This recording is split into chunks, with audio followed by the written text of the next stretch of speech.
It's Oonktime. Let's start the show.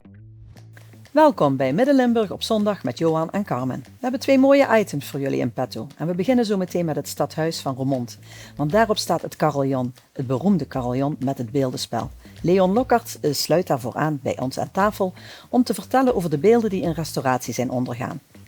En vervolgens gaan we praten met Esther Moors en Martin Hazebos. Esther Moors komt uit Zwalmen, heeft een boek geschreven over haar Indische voorouders en daar geeft ze binnenkort ook een lezing over. Dit is Midden-Limburg op zondag. Welkom. Het schoonste stadhuis, dat staat toch wel in Remun. Dat vindt niet alleen de Remunjeneer. Dat blijkt ook wel dat het Remunse stadhuis in Madurodam staat. Er zijn een schoon beeldenspel op. En wij met gevolg dit weet dat die beelden van de toren zijn afgehaald om te restaureren.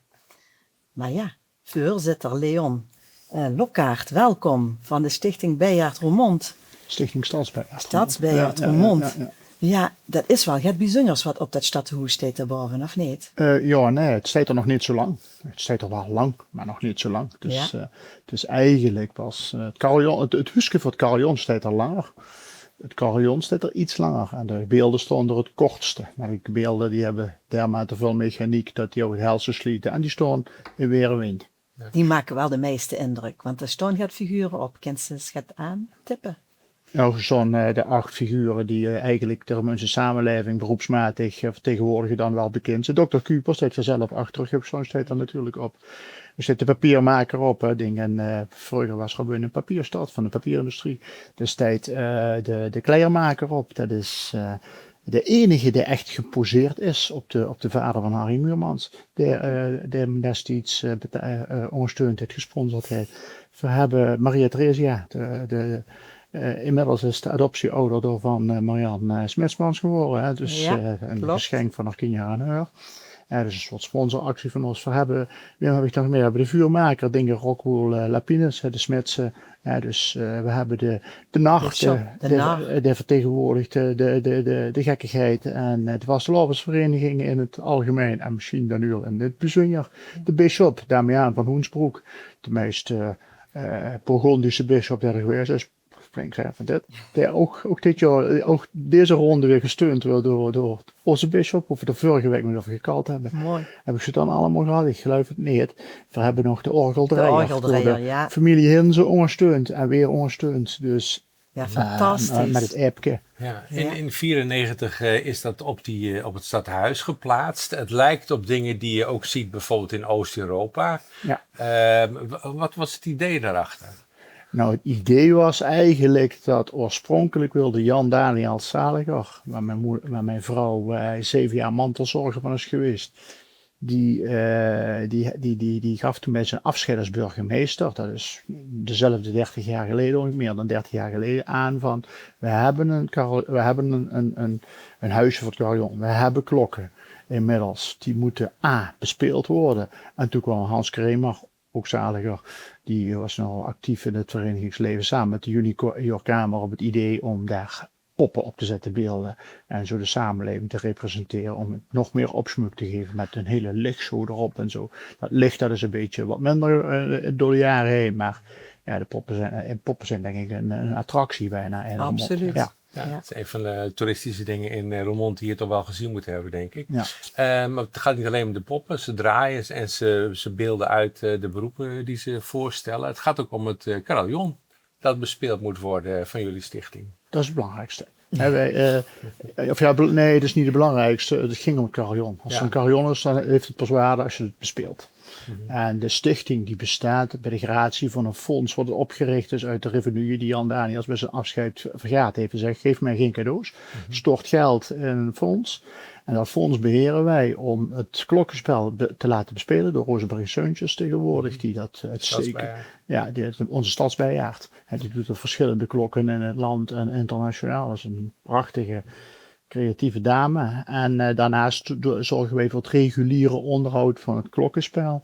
en van het beeldenspel. En vroeger waren we ook eigenaar, maar dat eigendom hebben we overgedragen aan de gemeente, want dat is niet handig. Ja. Dan kan ik me voorstellen dat een burgemeester heel veel geld krijgt bij zijn afscheid, maar ook dat na 30 jaar het potje wel de bodem in zicht komt. Hoe hebben jullie deze renovatie betaald? Ja, die renovatie, ja, dat is de struggle van de afgelopen 4 jaar. Dat was denk ik mijn het bestuur en mijn kruistocht om in ieder geval ons af te vragen wie is nou eigenaar, wie is nou beheerder en wie is nou waarvoor verantwoordelijk en wie financiert. En de gemeente heeft daar top in samengewerkt. Dus het groot onderhoud is eigenlijk voor de verhuurder, zeggen we altijd. Hè? Dus eigenlijk zijn we huurder. Ja. En wij doen het Dus regulier. ik begrijp dat de gemeente het betaald heeft. Voor een groot deel. Daarnaast hebben we de poppen. De gemeente dacht dat hadden een perfecte begroting gemaakt, alles was rond. Alleen die poppen, die kwamen van het dak af. Ze hadden gedacht, die poetsen we een beetje op. En dan zetten we ze er weer terug. Beetje dreft, microvezeldoekje. Zoiets, ja. Toen zei je van, maar die was dus niet begroot eigenlijk. Hè. Dus ik dacht dat dat helemaal geen post ging worden.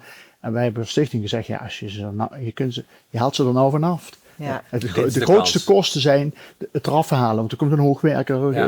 De Arbo-regels van 30 jaar geleden zijn niet meer die van vandaag. Er moeten bordessen, veiligheidsmaatregelen, de markt moet afgezet worden, zo'n ding moet erop. Ja. Dus als die eraf komen. Vergunning vragen aan de... En toen hebben wij heel stoer gezegd, wat er ook gebeurt, die poppen die gaan we renoveren door de oorspronkelijke kunstenaars. Dat is ook gebeurd. En daar heeft de gemeente vervolgens wel heel sportief in meegedacht. En alles wat we tekort komen in fondsenwerving, dat delen we. En we hoeven nog maar €300 te delen, dus het gaat best goed. Oké. Netjes. Die oorspronkelijke kunstenaar was een Telg uitgeslacht Nicolas. Dat hebben we onlangs ook aandacht aan Een Telg. besteed. Oh, je zegt geen Belg, hè? Een Telg. Nee, een Telg. Ja, een Telg. Ja, dat is een moeilijk woord. Ja, dat is een oud woord. Maar deze meneer was op leeftijd, maar ik begreep uit een stuk in de krant dat hij dat samen met zijn zoon heeft aangepakt, die klus. Ja, destijds heeft hij het ook samen met zijn zoon gedaan. Alleen toen was hij 63 en zijn zoon 33. En nu is zijn zoon 63 en zij 93. Ja. Ja. En Joep Nicolaas van Ronkenstein, die leeft nog steeds. Hij ziet niet meer heel zo goed en hoort niet meer goed. En dus heeft wel wat gedaan, maar met zijn zoon heeft het Het is leven. natuurlijk wel mooi dat de cirkel rond is op die manier. Absoluut, alleen jij moet vragen af wie het over 30 jaar moet doen natuurlijk. Ja, Ja. dat is het volgende probleem. Ja. De beelden spreken wel tot verbeelding. Hè? Er zijn heel veel mensen die naar boven kijken. Ja, klopt. Natuurlijk kijken ze op het moment dat ze ook het carillon heurt. Want het is een Precies. samenspel van elkaar, eigenlijk. Dat is precies wat ze zei, want ik fiets regelmatig en dan drink ik als bij de schnaps een pilsje. En laat zat ik op het terras, want ze waren eraf tot gisteren. En dan begint het carillon te spelen en dan hoor ik op het terras, hey, de beelden zijn weg. Dus er is wel een correlatie tussen de muziek en de dingen. Het vult elkaar aan. Ja, Ja, ze gaan draaien en ze gaan bewegen en de orgeldraaier draait en weet ik veel. Dus ja. Ja, schoon. Voor zichzelf, die beelden die erop staan, denk ze, nu zijn ze gerestaureerd, dat gaat weer 30 jaar met? Of heb je een idee daarover? Of heb je dat bereikt? Nou ja, het is... de materialen die destijds gebruikt zijn, dat was voor destijds zeer vooruitstrevend. En tegenwoordig wordt eigenlijk snel zeilschip ervan gemaakt, was epoxy. Dat was toen nog niet zo gebruikelijk. Ja. Maar het grote voordeel van epoxy is dat het keihard is. En het is super licht. En met die beelden kun je ze gewoon optillen als ze los zijn. Hè. Dus, en het is vrij weersbestendig. Alleen Maria Theresia, de gaat in de borst, maar dat zal wel van een hagelbui of zo zijn geweest. Hè. Dus, maar voor de rest, ze zogen er best redelijk uit voor 30 jaar. En de kleur was natuurlijk verfletst en zo. Hè. Ja. Maar ja, en dat is nu, al die logen zijn eraf gegaan. Die zijn opnieuw geschilderd door de kunstenaar. Want hij had ook het beeldrecht natuurlijk nog steeds op die beelden. Dus alles moet in goed overleg. Ja. Toen hebben ze dat terug naar de Koninklijke IJsboot gebracht, want die hebben de ijscirkel gerestaureerd. De Koninklijke IJsboot is de grootste klokkenleverancier ter wereld. Hè. Er zit in een onooglijk fabriekje in Asten. Fantastisch om een keer heen te gaan. Maar dat is, die hebben dat gemaakt.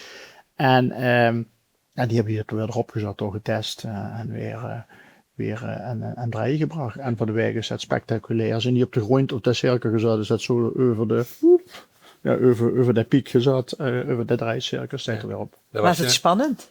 Wie dat gebeurde of viel dat nog mee? Als je die mannen van de ijsbootstuurtjes, die doen dat 300 keer per jaar. Dus dat soort rare is altijd hoog en moeilijk. En elke kerktoren is anders. En het trekt natuurlijk veel bekijks. Heb je al reacties gehad van mensen die zeiden, nou, ze staan er weer als absoluut. nieuw bij? Ja, ik volg social media, dus heel Remond heeft er iets mee, lijkt het wel. Hè? Ja. Dus ja. En de moeite werd om naar boven te kijken, mensen. Ik denk Nog dat het steeds, ja. absoluut Ja. ook zo moet blijven, want het is toch wel iets bijzonders. Absoluut. Het Het gaat om is- trots op te zijn. Ja, en dat is mechaniek. Het beweegt, dus het sliet. Dus het heeft ook zorg en naar de toekomst funding nodig. Ja. Dat is misschien ook wel een mooie afsluiting. Je had het net al over jouw kruistocht van de afgelopen jaren, van jou en het bestuur, om dat bij elkaar te krijgen en voor elkaar te krijgen. Als we kijken naar de toekomst, wat is dan de taak van jouw bestuur? Geld binnenhalen, onderhoud, plannen? Kijk, eigenlijk is onze hoofdtaak die BRD'er betalen. Want de grote wens en droom van Jan Daniels was, en daar gaan we ook allemaal in mee, is omdat je carillon is één, maar als je het niet bespeelt heb je niks. Dus het moet bespeeld worden. Nou is het wel zo dat 90% van de keer dat jij het carillon hoort, gebeurt het met de computer. Want er zit een computer onder, die is ook allemaal vernieuwd en zo. En dan zit Rosemarie in Asten en dan denk ik zo, dat is 2 uur. Dan moet zeg maar wat ik doontje wil. Maar 1 keer per week komt ze gewoon daar zitten. En dan zit ze boven in die cel, dus dan moet je wel om te gaan kijken. En dan geef maar verzoeknummers, ze speelden. Dus gewoon 6 concertpianisten en dan nog gespecialiseerd in bij. En wanneer is dat? Wanneer is dat? Welke tijden, Ja, dat mensen weten moeten we van- wel omhoog kijken? Wanneer is het live? Ja. Ja, meestal zaterdagsmiddag sowieso en door de week met allerlei festiviteiten of met soms zijn er van die standaarddeuntjes. Mensen uit de buurt klagen daar wel eens over. Maar ook kleine mensen klagen overal over. Overal. Ja, dan moeten ze ergens anders gewoon. Ja. Het is in ieder geval heel mooi dat het is opgeknapt en teruggeplaatst. En ik denk ook voor jou als bestuurder toch wel een pluim op je hoed dat je dat traject hebt afgerond. Dus goed, voor onze stichting best een risicovol traject. Want primair moeten we onze BRD betalen. Ja. En dat is de hoofd. Ik denk voor alle toekomst, ja. dank je wel daarvoor. Ja, Sean. En dank dat je hierover wilde komen vertellen. Graag gedaan. Ja. We gaan het hebben over de stilte. Naast mij zit Esther Moors, hartelijk welkom. Jij bent ooit geboren in Zwalmen. Je hebt een heel avontuurlijk leven achter de rug. En onlangs besloot je om je te verdiepen in de geschiedenis van je Indische voorouders. En je hebt daar dit mooie boek over geschreven, Wat de stilte droeg. Hartelijk welkom. Dankjewel. Ik neem even een slokje water. Het begon allemaal op de zolder met een kist die je vond met een aantal spullen erin. Zo begint het boek inderdaad, ja. Was het echt ook zo? Nee. Nou, weer een droom aan het dicht. Hoe ging het dan wel? Die kist is er en die staat al jaren bij mij in de woonkamer. En die kist is inderdaad afkomstig uit Nederlands-Indië.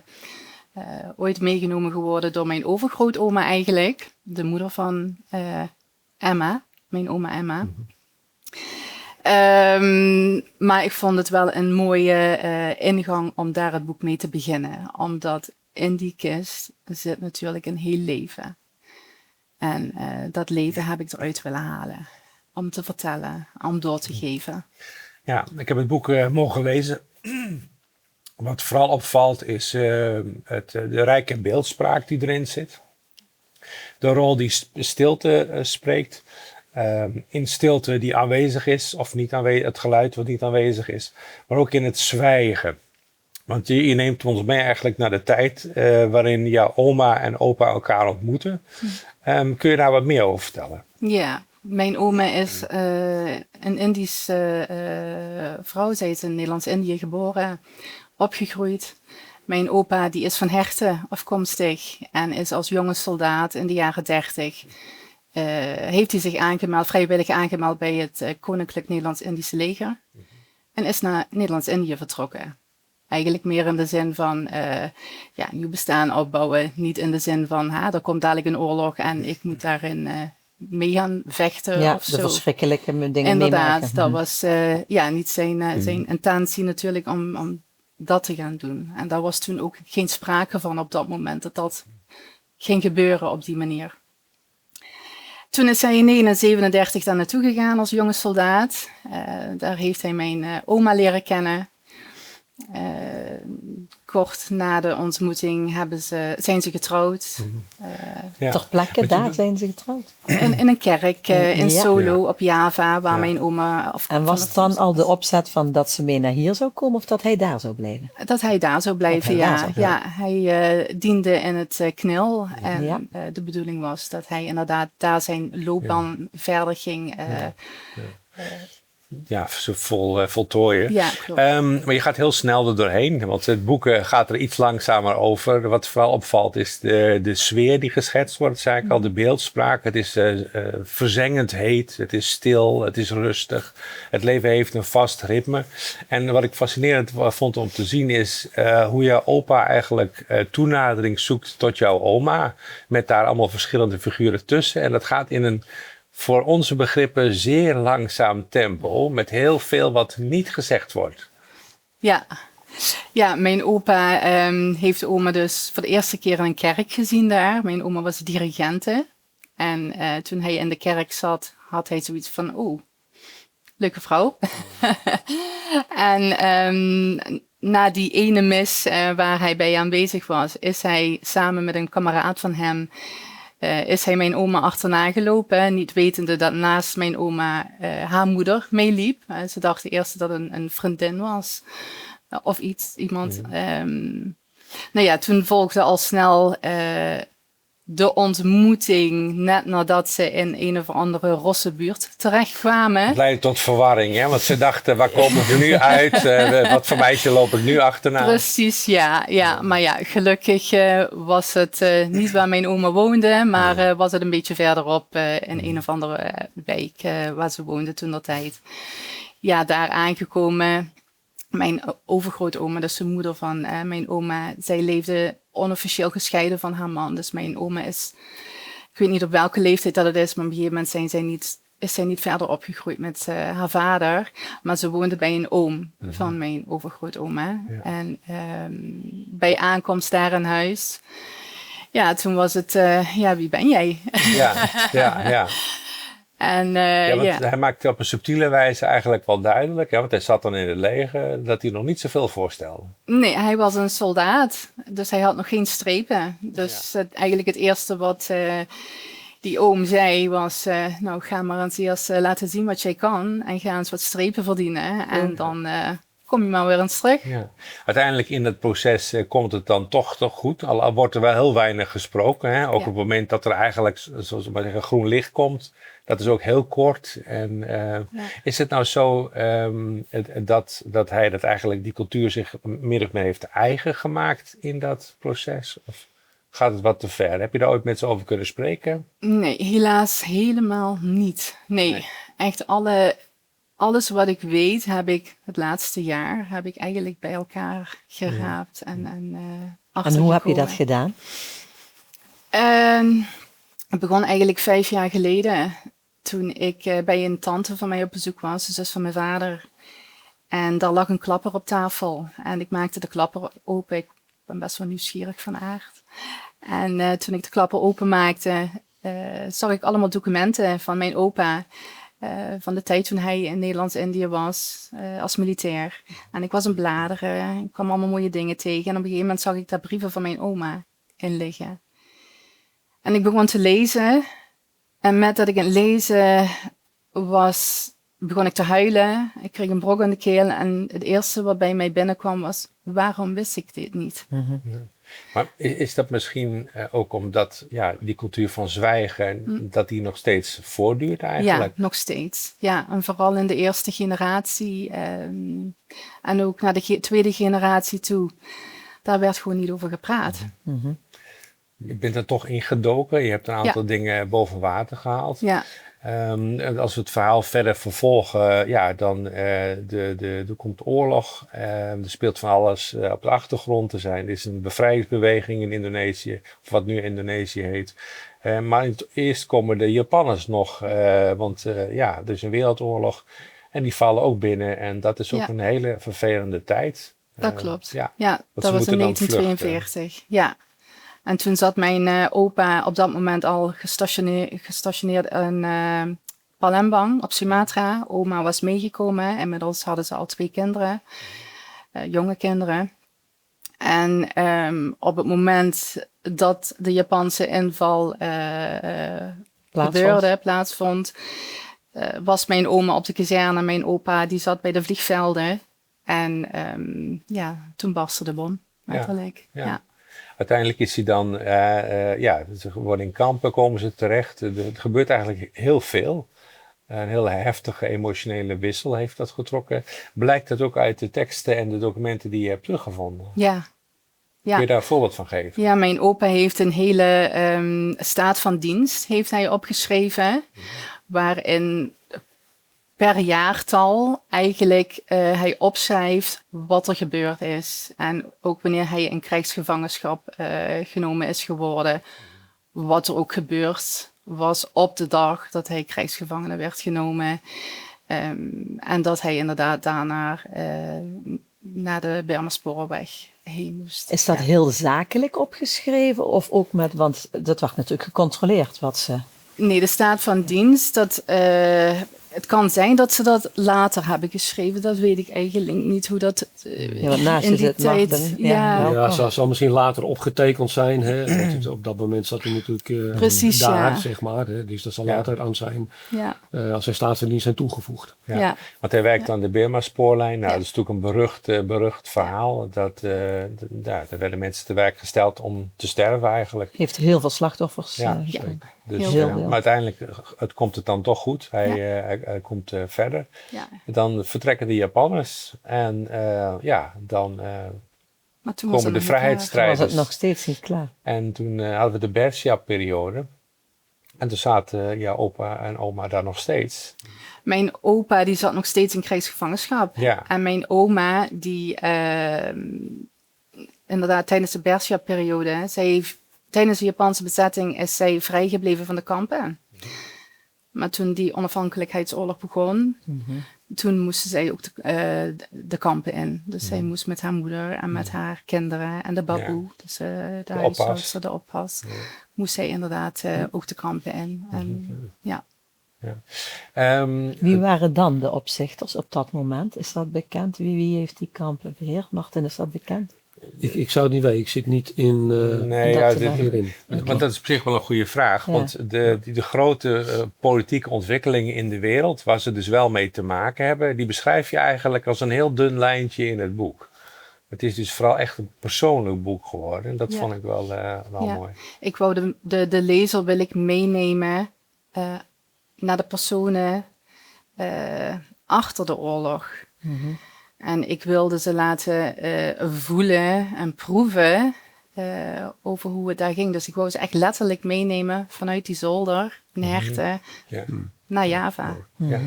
En zodat ze het ook, zodat ze meegezogen worden in het verhaal, alsof ze daar echt ook waren. Ja. Ben je Nee. zelf ook gaan kijken waar ze allemaal geweest zijn? Ja, Ja. ja. En hoe heb je dat beleefd? Ja, het is een intense reis geweest sowieso, want ik heb heel veel onderzoek gedaan. Ik heb een hele stamboekonderzoek gedaan voordat ik aan het boek begon, omdat ik wilde weten, je weet waar mijn oma geboren is, maar waar komt zij vandaan? Dus er zijn meerdere wegen afgelegd geworden, waardoor ik hier nu zit. Ja. Dat zijn... En niet de makkelijkste wegen. Nee, Zeker zeker niet. niet. Nee. Je bent dan met die geschiedenis bezig en voortdurend heeft dat ook een verbinding met wie jij bent en wie je op dit moment bent en waar je bent. Heeft dat jou veranderd? Nou, in de zin van veranderd als persoon niet, maar wel dat ik veel meer begrip heb voor wat onze voorouders meegemaakt hebben en wat ze gedaan hebben. Maar ook wat het meebrengt naar volgende generaties toe. Ook de trauma's die ze mee hebben gemaakt. Die worden toch, dit is toch onlosmakelijk verbonden met wie wij nu ook zijn. Ja. Een bepaalde spanning. Ja, je begrijpt ook je ouders niet meer. Ja. Nee, want er is laatst ook onderzoek geweest inderdaad en er is ook meer aandacht voor dat dat vaak van generatie op generatie wordt overgedragen. Ja, dat werkt door. En dat is heel ingrijpend eigenlijk. Je leeft dus voor een deel met het verleden van je ouders Ja. of voorouders. Dat klopt. Het boek is nu klaar. Binnenkort ga je daar een lezing over geven bij de Veteranenclub. En dat is de reden waarom je buurman Martin Hazebos is aangeschoven. Ja. Martin, wat was de reden dat je dacht, ik moet Esther Moors uitnodigen? Want jullie hebben vaak generaals, strategen, allerlei mensen. Dat klopt, Esther is ja. geen Ja. generaal, maar het is natuurlijk ook de link met Indië misschien. Nou, het is misschien wel, wat is toevallig? Hè? Maar je weet, maar wij heten trouwens geen veteranenvereniging. Hè? Wij heten Wapenbroeders en Veteranen Roermond. Het is een heel toevallig verhaal. Wij hebben een project lopen, daar heb ik wel eens een keer wat over verteld, hè, samen met Richard van Kessel. Ja. Onder andere op het aanbieden van oorlogsgraven hier in Roermond te adopteren voor scholen. En in Herten hebben we onder andere de 2 graven van Jan en Jacobus Moors. Nou, dan zie je misschien al de link. Alleen die link wisten wij niet. Want we krijgen normaal altijd alleen graven ter adoptie van de Oorlogsgravenstichting die vrij zijn om ook ter adoptie aan te mogen bieden. Dus waar geen familie van bekend is. Nou, we waren daarmee bezig. Basisschool Hubertus in Herten wilde graag een graf adopteren. En Richard van Kessel kwam toevallig in aanraking met Esther. Op Facebook. Op Facebook. Ja. En toen heb ik contact gezocht met Esther, omdat wij natuurlijk wel toestemming willen van de familie. Want het komt wel eens voor dat de contacten verwateren bij de Oorlogsgravenstichting, niemand meer bekend is en het graf vrijgegeven wordt. Ja, en zo, op die toevalligheid kwamen wij. Toen kwam Esther, God, ik ben bezig met een boek. En toen hebben we het erover gesproken. En toen zei ik van Esther, misschien, want wij organiseren natuurlijk, wat je net al zei, 6 themalezingen. Ik zeg, nou, misschien is dit ook voor ons weer wat moois. Ik zeg, en het is een Indië-verhaal. Onze thuisbasis is natuurlijk het Generaal Spoorpaviljoen in het Nationaal Herdenkingspark. En bij het Indië-monument. Ik zeg, nou, misschien is het dan een hele mooie. En toen vroeg ik aan haar, heb je al iets gepland van een boekpresentatie of zo? Nee, want ik doe het helemaal zelf. Want ik weet normaal, uitgeverijen doen dat plannen en dat soort dingen. Ik zeg, nou, denk er maar eens over na. En dan willen wij dat wel mede voor jou organiseren. Ja, fantastisch. En zo is het eigenlijk gewoon. Twee onderzoekslijnen die eigenlijk via de familie samenkomen. Ja. En, Toeval bestaat niet. Nee. Dat was heel toevallig. Dat via de broers van haar opa, zeg maar, die helaas als oorlogsslachtoffers, verzetshelden zijn gestorven. En de adoptie daarvan, uiteindelijk, Esther en het contact is gekomen. Waardoor we nu op dit punt zijn dat we fantastisch trots zijn natuurlijk als vereniging. En ook op Esther dat we dit verhaal Want dit is natuurlijk de link met Indië, maar ook met het KNIL natuurlijk. Zeker. En het persoonlijke, dus het komt allemaal samen. Ja. Het is allemaal met elkaar verbonden. Ja. En zo zie je maar weer dat die cirkel toch dan weer rondkomt op de een of andere manier. Voor jou is het natuurlijk, dat gaf je al aan, heel zonde dat je er niet met opa en oma over hebt kunnen praten. Hebben je ouders er wel met hun over kunnen praten? Heel weinig. Maar ook de anderen, ze zijn met 8 kinderen uiteindelijk. Met 5 kinderen zijn ze teruggekomen vanuit Nederlands-Indië. En uiteindelijk zijn ze met z'n 8. Maar er werd heel weinig over gesproken. Ja. En ook al vroeg iemand iets erover, er werd vaak geen antwoord op gegeven. Er moest gezwegen worden. Maar dat lijkt een beetje op die cultuur die in het begin van het boek geschetst wordt. Hè? Dus de aarde draait door, de ochtend komt, de avond valt en er wordt weinig gesproken. En, nou is het zo, op social media kunnen we zien dat mensen toch ook reageren op deze lezing, op dit boek. Kun je daar iets wat meer over vertellen? Misschien dat dit boek en dat jouw lezing het gesprek dan beter op gang brengt. Ja, ik wil vooral in de lezing ga ik zeker in op de periode en een beetje de historie daarvan. Maar ik wil ook vooral het hebben over de personen achter de jaartallen, de feiten, wat er allemaal gebeurd is. En vooral teruggaan naar het gevoel en wat ze gevoeld hebben. Want sowieso op dit moment leeft het meer als ooit. We zien spanning dat ook in de wereld. Ja, ook inderdaad. En ik wil ook meegeven aan iedereen van dat deze verhalen doorverteld moeten blijven worden. We hoeven dat niet bij ons te houden. We mogen dat doorgeven ook aan de generaties na ons. Zeker. Heel belangrijk. Ja. Maar misschien, want we moeten het langzaam afronden vanwege de tijd. Wat ik heel mooi vind, achter in het boek staat een heel mooi verhaal. Is dat geschreven door je oma? Dat zijn de brieven van oma. En ik heb daar ook even in zitten lezen. En zij heeft dat na de oorlog eigenlijk opgeschreven vanuit haar herinnering. En dan krijg je een heel mooi beeld, ook van dingen die in jouw boek eigenlijk terugkomen. Zou je daar een stukje over willen voorlezen tot slot? Voor de mensen die kijken, de lezing is 28 augustus. Dat is, en de link staat in de tekst. Na ons trouwen in 1939 kregen we met nog een ander paartje 1 huis in de kazerne, in Solo. Later verhuisden we naar Baron. vroeger een noodziekenhuis. De barakken werden tot gekoppelde huizen voor de militaire soldaten. En sommige zinnen zijn heel moeilijk leesbaar en sommige woorden zijn doorgestreept of Maar het is wel echt, haar hand heeft dit dit is haar gemaakt. handschrift, ja. Dus Ja. ik heb het echt moeten uitschrijven eerst, alle brieven, Ontcijferen. ontcijferen wat er stond. Ja, om het voor mezelf ook heel duidelijk te krijgen van wat staat er nou. Daar kregen we onze eerste zoon, Jantje. Al gauw ging Wout naar kaderschool en gingen we mee. Jantje, ik en de baboe. In Magelang kregen we weer een huis met een ander echtpaar, met ook een zoon. Niet lang daarna werd Wout sergeant en overgeplaatst naar Palembang. We kregen daar een huis buiten de kazerne. De Indrapuraweg. Ik heb mijn bril niet op, dus dat is... Ja, goed. Nou, misschien moeten we het dan hierbij laten. En ik vond het in ieder geval mooi om jou iets van de woorden van je oma te laten uitspreken. Ja, mooi. Alle twee hartelijk dank voor je komst. Veel succes en plezier met je boekpresentatie. Waar is het boek te krijgen voor de Dankjewel. mensen die het willen? Het boek is persoonlijk bij mij te krijgen. Dus ik ben heel makkelijk te vinden op Facebook via mijn eigen naam. Het boek is ook te bestellen op boekenbestellen.nl. Ja. Maar ook bij de boekhandels, bij bol.com, eigenlijk overal. Ja. Mooi. Goed. En natuurlijk bij de lezing kun je persoonlijk komen, want dan wordt hij ook gesigneerd. Juist. Zeker. Ja. Dus dat is Hoe mooi heel misschien gaat nog het een zijn. extra Ja. toevoeging Absoluut.